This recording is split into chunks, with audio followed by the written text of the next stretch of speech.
Welcome to the center of the world. Imagine standing on a wooden jetty in the year 1750. The air is cold, damp, and tastes metallic, a mixture of river mud, sea salt, and the sulfurous bite of coal smoke. Above you, the sky is not blue. It is a bruised purple, stained by the chimneys of 100,000 hearths. Before you lies a river so thick with shipping traffic that it looks less like water and more like a floating city. This is London in the 18th century. It is a city at the exact moment of its metamorphosis.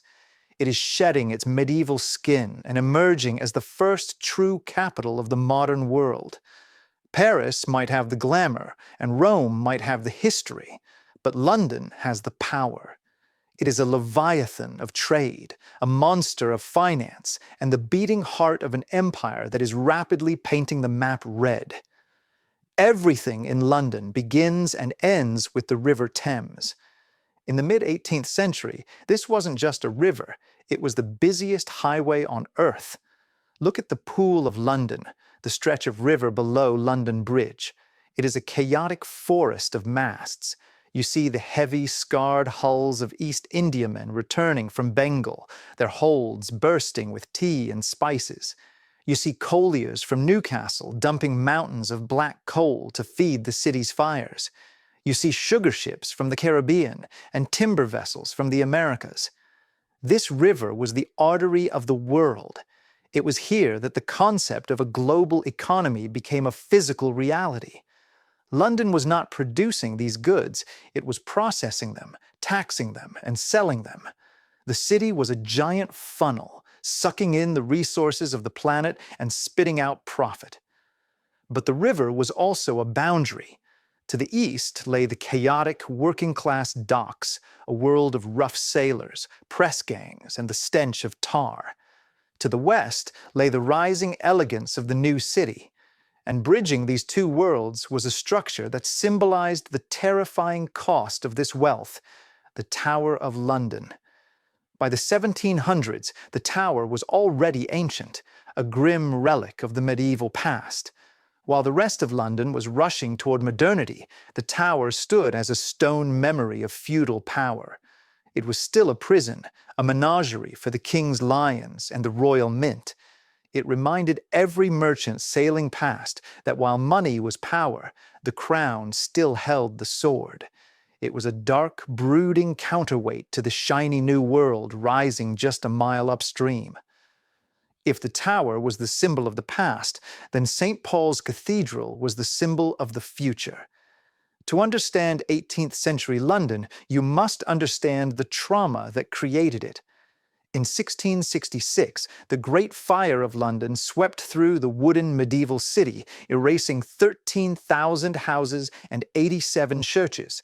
It was an apocalypse, but for men of the Enlightenment, it was also an opportunity. Out of the ashes rose the vision of Sir Christopher Wren.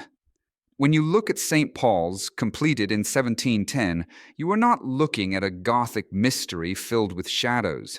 You are looking at a temple of math and reason. Its massive dome, second only to St. Peter's in Rome, dominates the skyline. It is clean, symmetrical, and rational. In the 18th century, St. Paul's was more than a church. It was a statement of national resilience. It shouted to the world that London could not be destroyed. It had risen from the fire, not as a haphazard collection of wood, but as a metropolis of stone. Around the cathedral, the city had ordered itself. The fire had cleared the way for a new kind of urban life. The skyline was now punctuated by the spires of Wren's churches, a geometric grid of piety imposed on the chaotic human sprawl below. This was the headquarters of the Anglican God, a sensible, orderly deity who seemed perfectly comfortable with the pursuit of profit. If St. Paul's was where Londoners prayed for their souls, the Royal Exchange was where they prayed for their wallets. Located just a short walk from the cathedral, the Exchange was the engine room of the British Empire. This was the birthplace of modern capitalism. In the courtyard of this grand building, and in the coffee houses that surrounded it, like the famous Lloyd's, men didn't just trade goods, they traded risk. This is where the modern financial world was born. Stock jobbers in wigs shouted prices, insuring ships they would never see, bound for ports they would never visit.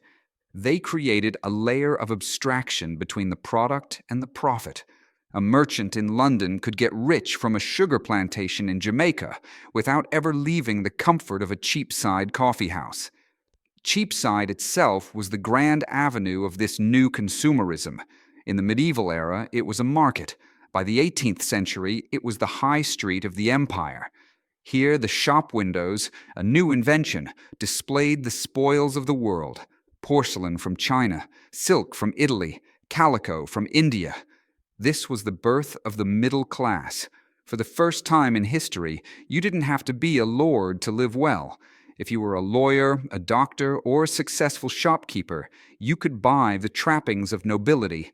You could wear a silk waistcoat, drink coffee sweetened with slave-grown sugar, and read the daily newspapers that were circulating ideas as fast as ships circulated cargo. But London was not just about work. It was a city obsessed with pleasure. Move west, away from the smoke of the city, and you entered the West End. This was the playground of the aristocracy and the aspiring gentry, and the beating heart of this entertainment district was Leicester Square. In the 18th century, this was the center of a cultural explosion. It was the home of artists like William Hogarth and Sir Joshua Reynolds. It was a place of theaters, opera houses, and curiosity shops. Here, the grim reality of the industrializing city was hidden behind a mask of powder and paint. But the mask was slipping. The contrast in Georgian London was violent. Just streets away from the elegance of Leicester Square lay the rookeries, slums so dense and dangerous that even the police dared not enter. While the rich drank tea in porcelain cups, the poor were drowning in the gin craze. Cheap, high-proof alcohol flooded the city. Engravings from the time, like Hogarth's Jim Lane, depict a society on the verge of collapse. Mothers dropping babies, men gnawing on bones, the city literally drinking itself to death.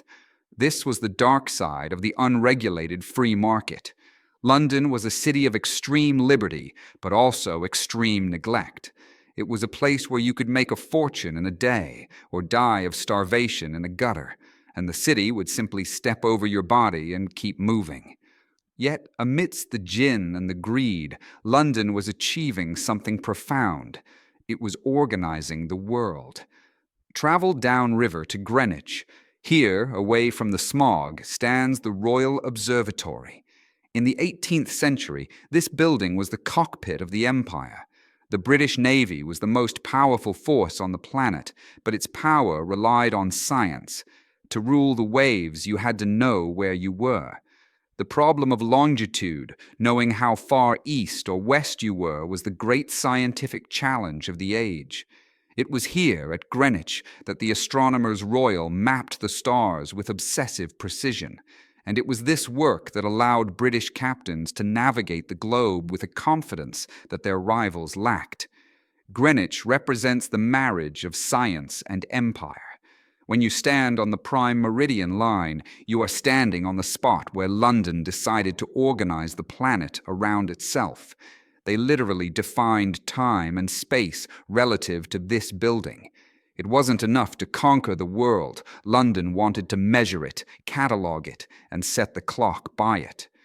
As the century drew to a close, London had transformed. It had grown from a wooden medieval town into a brick and stone metropolis of nearly 1 million people, the largest city in the Western world.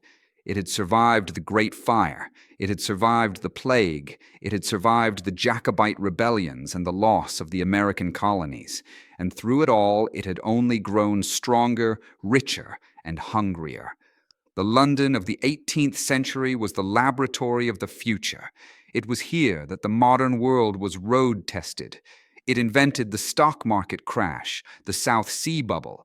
It invented the police force, the Bow Street runners.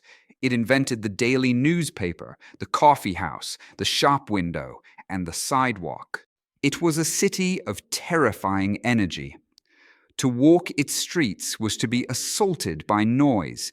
The iron wheels of carts on cobblestones, the cries of street sellers, the ringing of church bells, and the roar of the mob. It was a place where beauty and ugliness were locked in a constant embrace.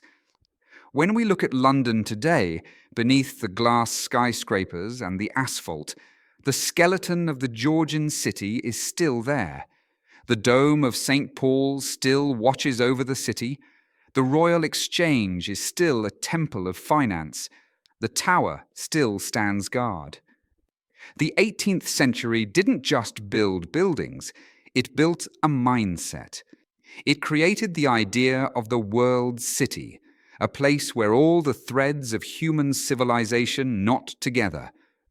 London in the 1700s was a warning and a promise.